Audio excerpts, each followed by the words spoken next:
What's up, YouTube? This is a Convicts Perspective with your boy Rojo. It's your boy Flacco.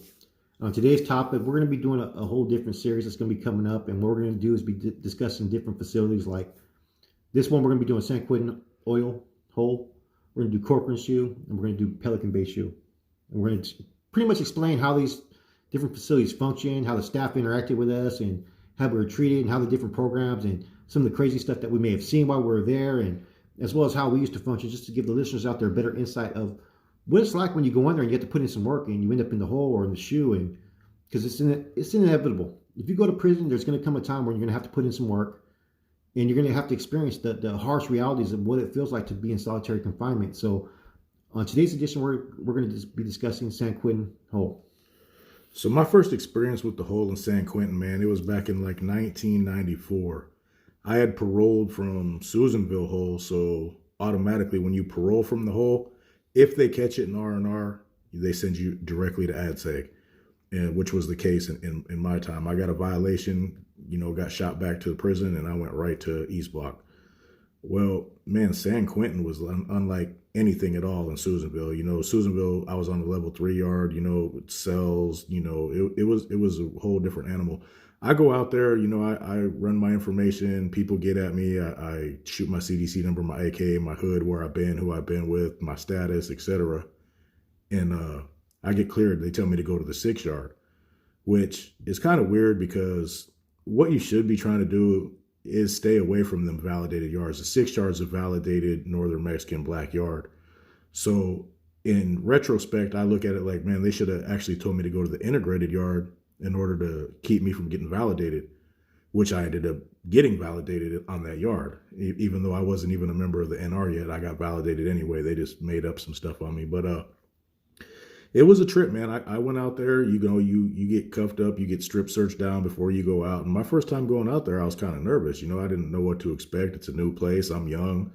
I was kind of tripping, man. But they escort you from East Block yard side over through the death row area. Then you walk down either if they let you out the front gate, you walk past the death row yards who are already out there doing their exercise. They're out there a lot. You go all the way down to the 6 yard, man, and they put you through one door, which automatically opens with some little levers they have right there.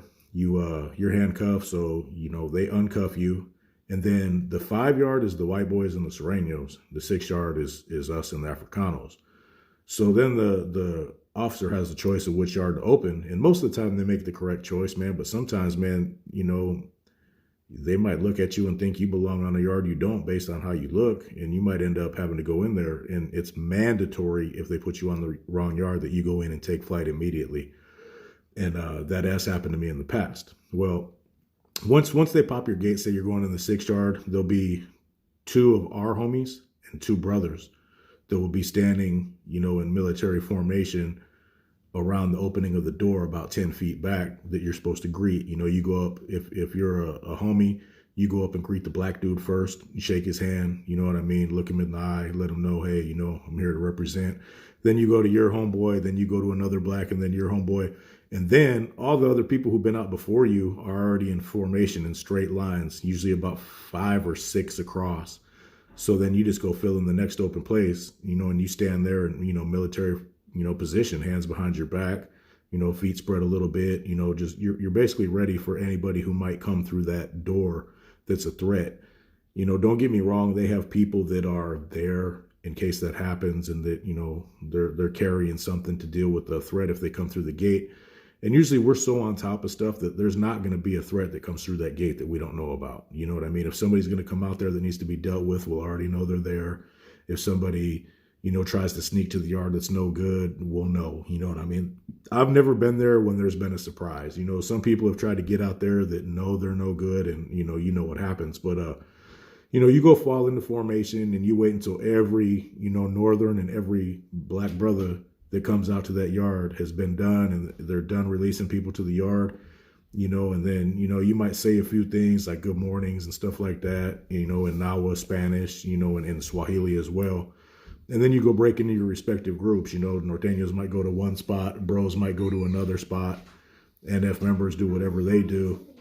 And, after that, you're going to be getting ready for some exercises unless it's Unless it's like a Friday, and that would usually be our day to chill. You know what I mean? We get a little bit of education, but it was kind of like a free yard. You'd hang out with whoever you wanted to hang out with, play basketball and whatnot. But on Tuesdays and Sundays, it was strictly business. It was nothing but education. Your machine would be first, no matter whoever was, the coordinator of the machine. You tear off the exercises. You take a quick break, maybe get some water, whatnot, and then go into your educational groups that are assigned to you when you get out there. If you're a Northerner, you go to their group, and it'll be some well-seasoned Northerners, maybe, even a bro running that group, or maybe even a C sometimes. It all depends. Then, during my time, NR was still really strong and really active. So the NR brothers would have their group, usually ran by, a well-seasoned Hermano, or even some NF members would be standing in. But, the NF guys, where they'd be over there socializing and dipping from each group from time to time, maybe to add a little bit of input, or, maybe to, just see how the Kletcha's going, making sure everything sounds good and, they don't have any qualms with whatever's being said. But, the 6 yard, it's an intimidating place, man, especially when you're young and you ain't been too many places that are that strict. Man, I went out there and I was like, man, are these guys going to get me? You know what I'm saying? Because it just seemed like, I don't know, like, man, I was out of my element, but that's just a set squad procedure for that place. That's the household policies. I mean, it's a very well run. You're not going to get too many holes that are run as smoothly and with as many educated people coming through as San Quentin. You're going to go there, you're going to be expected to perform, so, as time went on, my first trip there, you know what I mean? I had a run in with the IGI. I went out to medical and they snatched me and made me go to this other place. And being a youngster, I didn't know, you know what I mean, whether or not to go or whether or not, to refuse or whatnot. So I went, and there was a guy named Miranda, man, and he made all kinds of threats to me about how he was going to validate me if I didn't tell him who was on the yard holding keys. And you know what I mean? In retrospect, bro, he knew everything. Big Smiley was on the yard. Donkey Kong was on the yard. Pocky, Chente, Big Boxer was on the yard. Chico Rose was on the yard.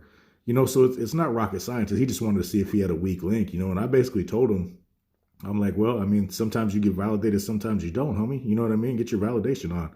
And he took me up on my offer, man. And like, I swear to God, the fastest validation I'd ever heard of, man. Within a month, I was validated as a bro with like, I didn't have nothing, man. He claimed that they found paperwork in my cell. He said that I had like NR tattoos, which I still don't to this day. You know what I mean?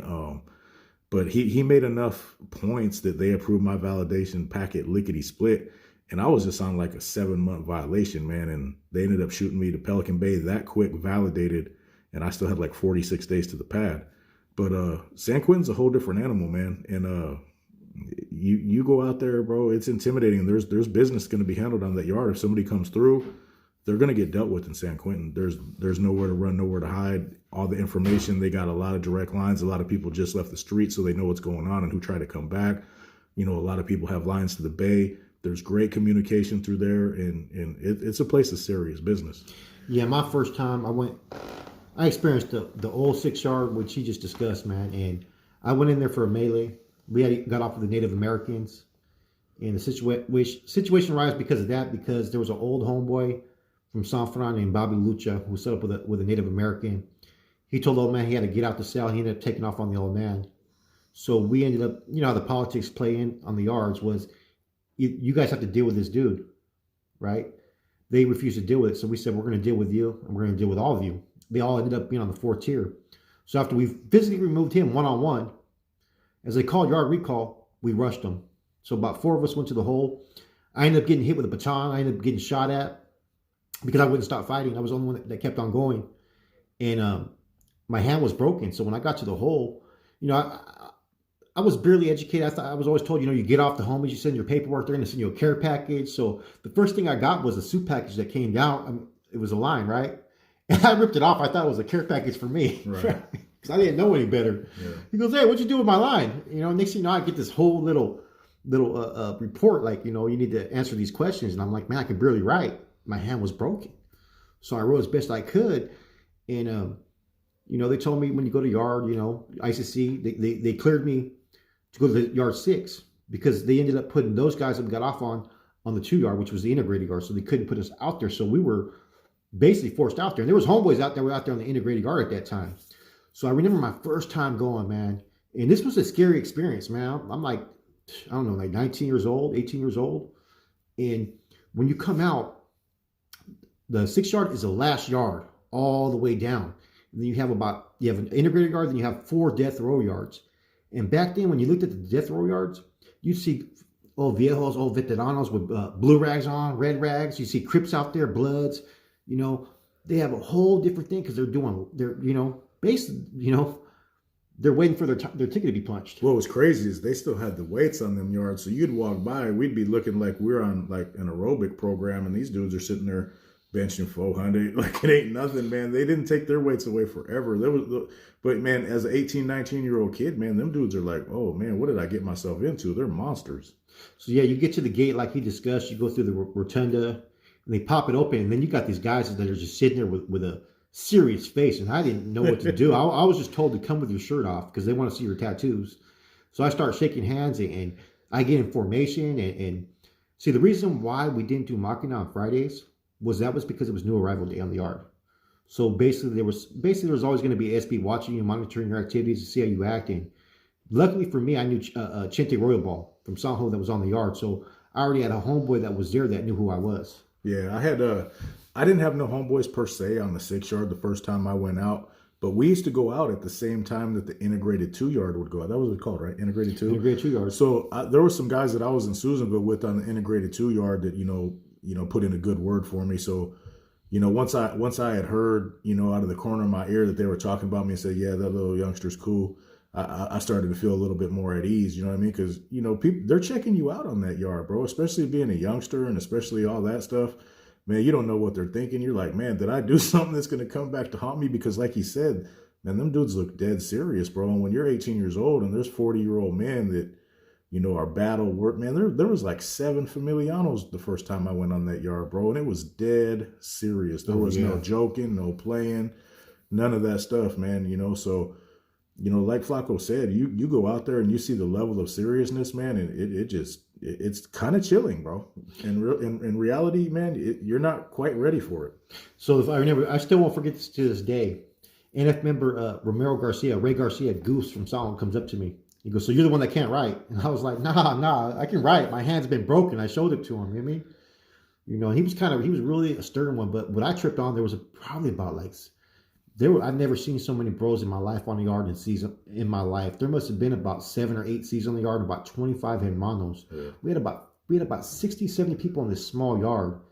I remember by my second yard, it was a trip because these C's would just pull you, if we came through that gate, we had our head down or people were slacking off, we'd get a whole yard tongue lashing, man. And these C's would just let into us. I was there with Goose, Chico Rose, Chopo, I think DK was there from Salinas, Chente. The hermanos that were there were Pee-wee from Gilroy, Sykes from Goshen, Mousy from Daly City. What's weird is you name all these people, bro. We had to have crossed paths and not remember each other. I must have missed you by a week. Wedo D. Well, they were. I don't know if it was you or Wedo D. I was on the yard. You know what I mean? Yeah, I was never on the yard with Wedo D. So I must have either just missed you or you just missed me. Chavo was there too. So all these C's were there, and it was really strict. I mean, besides the Machina, right? They used to have us line up in formation. This was a trip to me, and everybody would trip on us, and we would march.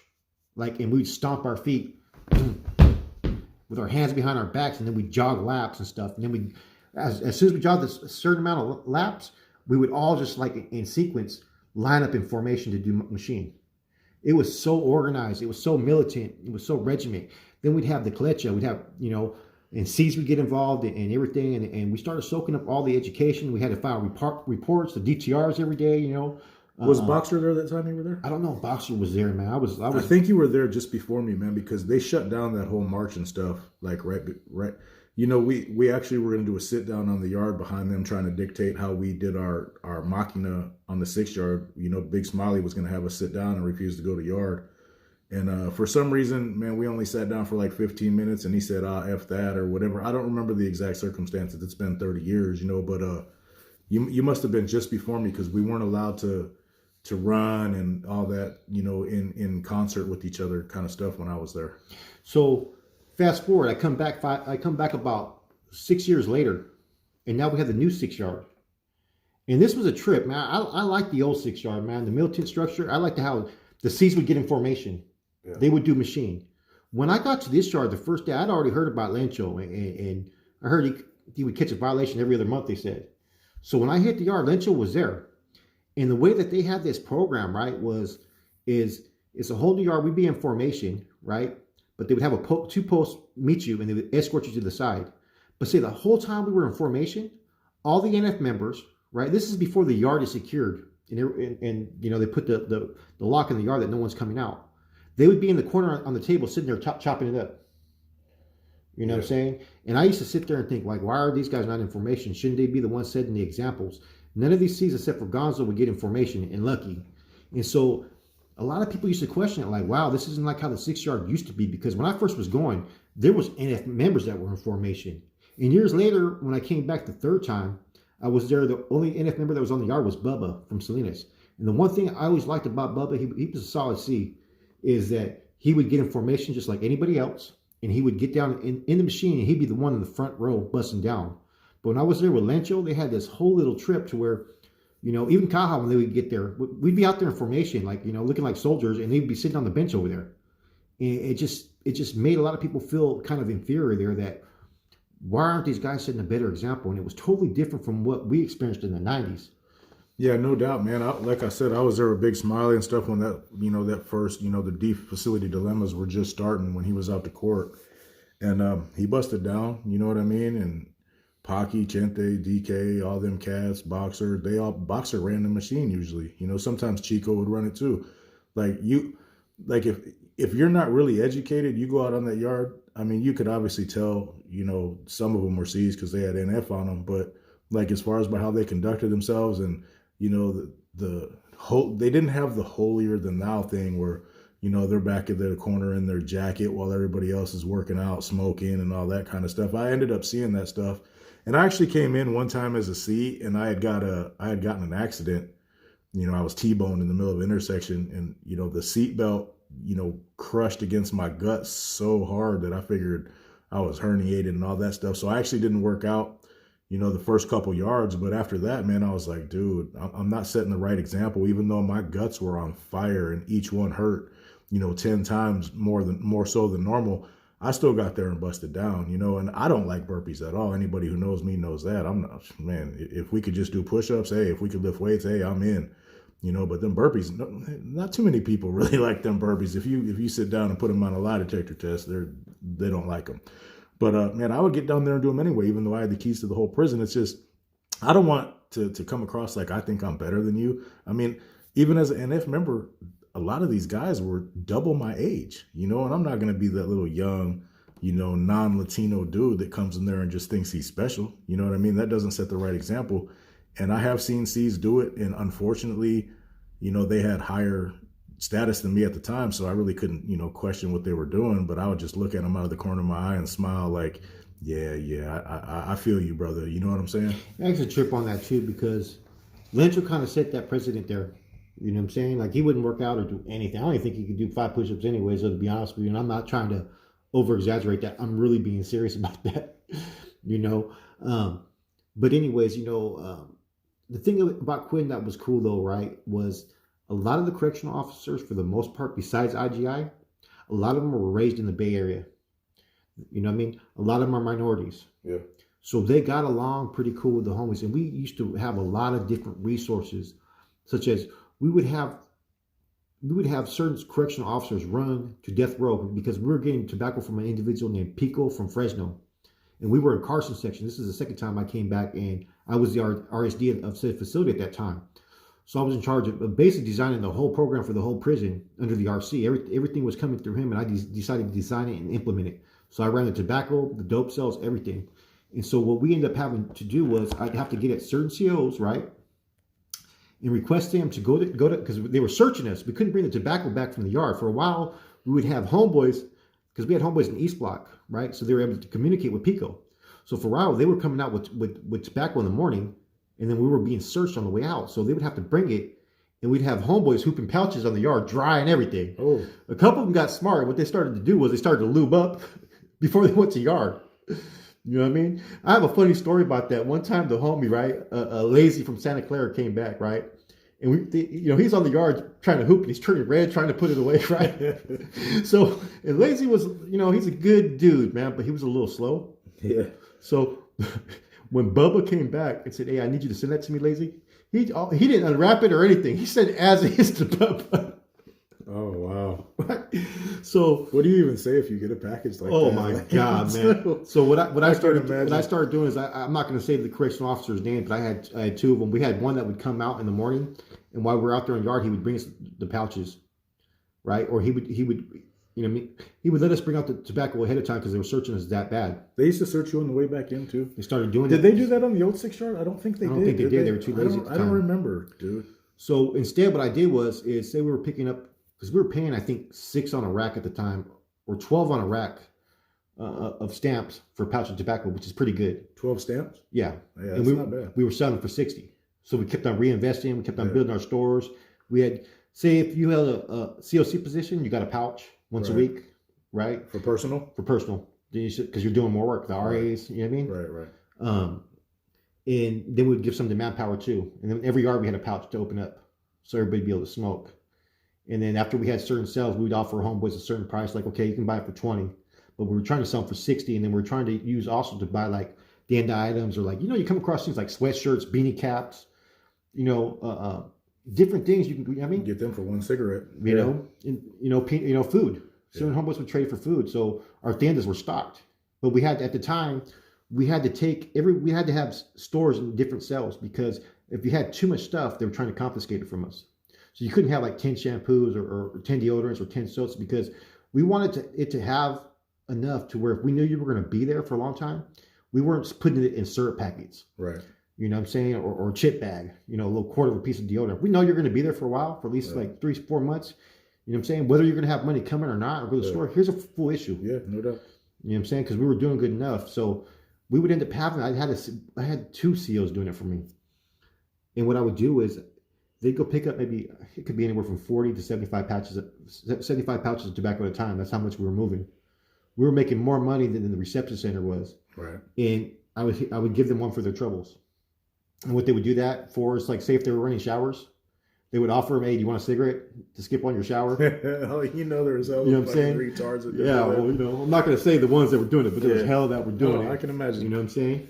And so I even had one, man, I will never forget, man, that he was so cool. Like, if I needed to pass a light, he'd come and get the wick from me and take it all the way down there, and anything I needed passed or anything. So I finally asked him to give me information about anybody that was telling or anybody that had charges. So he'd come by, and there was one weird looking dude. You could tell there's something wrong. He'd say he's a child molester. Right. You know what I'm saying? So we would get information and intel that way without having to expose anything. But we showed respect. I mean, I came back one time. There was a CO named Bubba. Everybody knows Bubba. He was on a lockup. He looked like Bubba Gump, right? And when he came in, this was a trip, right? I came back for Courtesy Pro. Okay, he opens my cell door and shakes my hand. Goes, "What's up? You need anything? You need tobacco? You need anything?" He came back with tobacco, coffee, and everything. Yeah. He goes, "You need anything? Let me know." Then you had Pryor over there. You had a whole bunch of good COs that were like that there, and it was different. If you've ever experienced being down south or up north, the COs have a different, even Tracy, they were pretty bad towards us.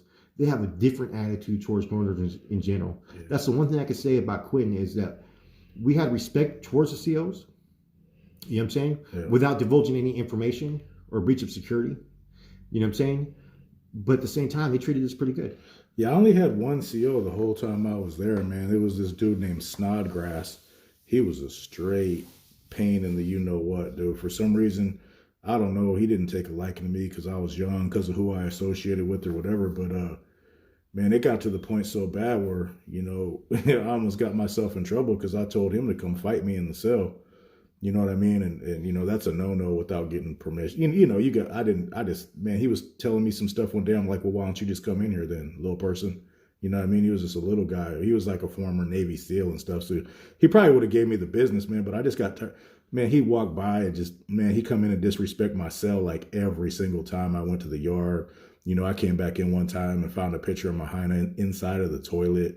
You know what I mean? Just unacceptable behavior from this dude. And one day, man, he pushed my buttons and I almost got myself in trouble. I'm like, man, why don't you come in here and get some action, bro? I know you don't like me, whatever.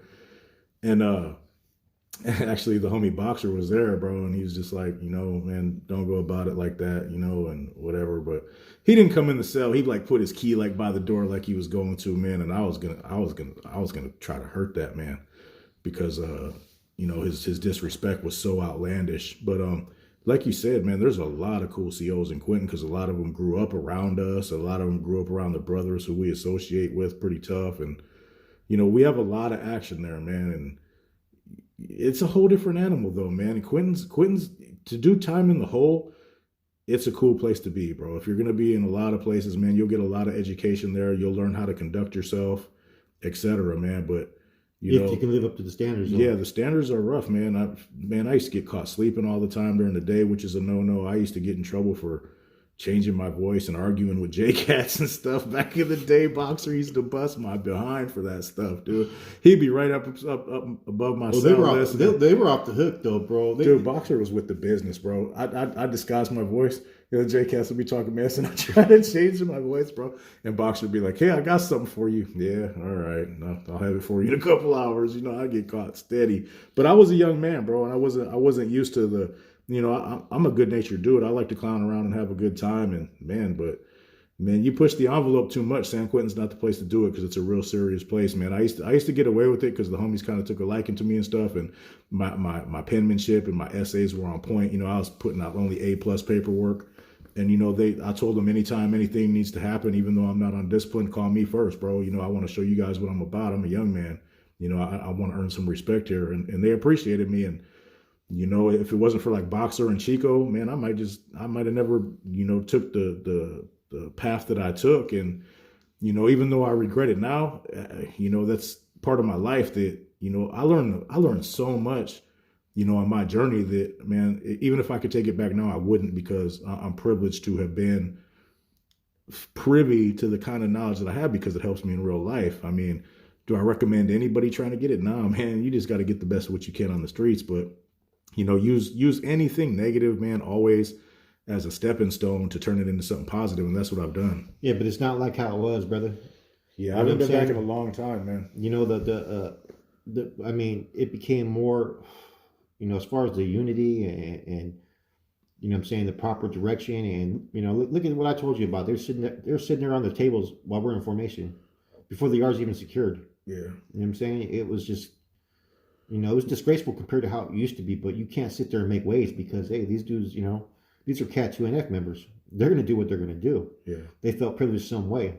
Yeah, the last time I was there was probably summer of '99, man. That's how long it's been since I've been there. And I was on the Carson section overflow, and it was crazy, man. And speaking of, we talked about we might say something crazy. I'm in Carson section overflow. I'm on the first tier. I'm Cat 2 by this time already. And I'm only there for a short period, man. I don't even remember why. But some guy, the fourth and fifth tiers in Carson section were people with 10 years and up. Ain't that what it was, 10 years? They were overflowing all kinds. Yeah, it was level 4, a lot of years up there. And man, I'm just chilling in my cell doing some writing, man. And I hear a loud crash, man. And an Asian gentleman had jumped off the fifth tier. He might have had all day. I don't know. He might have had female problems. But he landed on top of the single cages. We call them dummy cages. And those are like steel. Wow. They're like solid steel, so you can't bust out. And I was like at the very end of the first bar, so I didn't have enough vision to see, and I hadn't got myself a thule yet, which is a little piece of mirror, because I was only there for like 2 days. And man, he jumped off there and took himself out of the game. He was like he wasn't playing that, but the what I'm saying about weird stuff is the sound of that impact is something that'll stick with me a long time, man. It was like nothing you've ever heard. Yeah. With that said, this is just a little brief encounter. We figure it's real important for people to learn like how each facility has been different. I mean, out of all the facilities, Quentin was probably one of the better ones, I think, overall. Yeah. You know what I'm saying? We had a lot of action, you know what I'm saying? But it wasn't for everybody. You know what I'm saying? A lot of people would step in there and they would see how strict the program was. And they were like, oh, wow, this isn't for me. Yeah, some people go out there 1 yard and have to do them burpees, and then you'd never see them again. Oh, yeah, they're dropping out. Yeah, and the burpees ain't that bad. Trust me. I mean, Boxer was with the business, as far as the burpees went, but he was fair. You know what I mean? And they would give you your time to recuperate if you were a dope fiend on the streets or if you were just coming in and, you've been out for a while and you just ain't been, exercising on the guys or whatever you may or may not have been doing. But Boxer would work you, but he wouldn't kill you. You know what I mean? I've been places where they tried to just take your boy out with them burpees, dude. You know what I mean? All BS aside. So yeah, it's no walk in the park, man. But yeah, like Flacco said, dude, Quentin, as far as doing time in the hole, the homies had action there, and well, there's so much more we could say about Quentin, man. But we're Yeah, already I at a would, half hour, so we don't want to, keep you guys going on and on, man. So please hit that like and subscribe, and we'll get back to you shortly. I'm out.